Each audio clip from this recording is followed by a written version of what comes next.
यवतमाळ हिंगोलीसह परभणीमध्ये तुफान पाऊस। वर्धा नदीला पूर तर पैनगंगा नदीनं धोक्याची पातळी ओलांडली। मराठवाडा आणि विदर्भाला जोडणाऱ्या धनोडा पूल पाण्याखाली।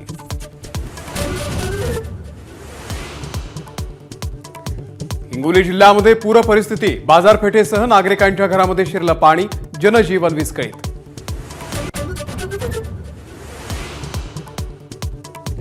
नांदेडचा प्रसिद्ध सहस्रकुंड धबधबा सुरू।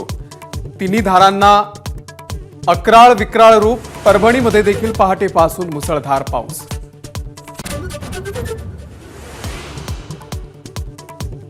पोलिसांच्या परवानगीची पर्वा न करता महाविकास आघाडीचं जोडेमारो आंदोलन।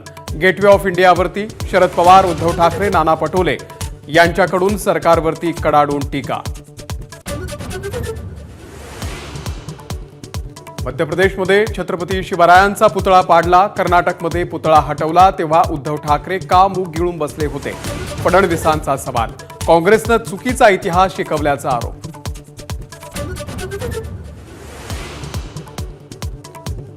छत्रपती शिवाजी महाराजांचा पुतळा पडला, पण महाराष्ट्रामध्ये दंगली कशा झाल्या नाहीत? चंद्रकांत खैरे यांचं वादग्रस्त वक्तव्य। मुख्यमंत्री म्हणाले, हा तर महाराष्ट्र अशांत करण्याचा प्रयत्न। संभाजीनगर, दादर, नागपूर, सोलापूरमध्ये भाजपचंही महाविकास आघाडीला प्रत्युत्तर आंदोलन। तर बडे नेते आंदोलनापासून दूरच। सर्वच नेत्यांनी माफी मागितली तर आंदोलन कशाला, असा बावनकुळेंचा सवाल।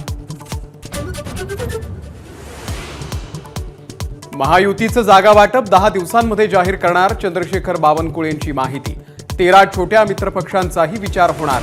जिंकेल त्याला जागा, हे महायुतीचं सूत्र।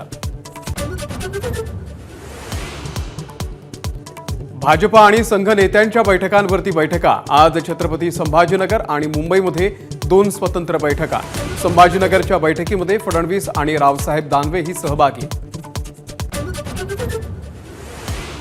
मनोज जरांगे सिंधुदुर्गमधल्या मालवणमध्ये दाखल। मालवण रॉक गार्डन ते राजकोट किल्ल्यापर्यंत रॅली। जरांगेंनी किल्ल्याची केली पाहणी।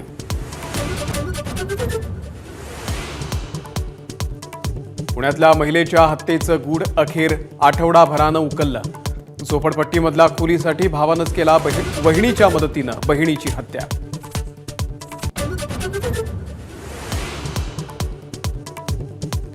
अखंड महाराष्ट्राचं कुलदैवत असलेल्या जेजुरीच्या खंडेरायाची उद्या सोमवती यात्रा।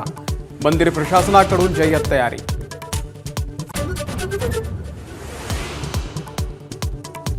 धर्तीवरचं नंदनवन असलेल्या काश्मीरमध्येही गणेशोत्सवाची धूम। पुण्याहून पाठवलेल्या बाप्पांच्या मूर्तींचं ढोल ताशांच्या गजरात स्वागत। श्रीनगर, कुपवाडा आणि अनंतनागमध्ये मंडळांची संख्या वाढली। एबीपी माझा, उघडा डोळे बघा नीट।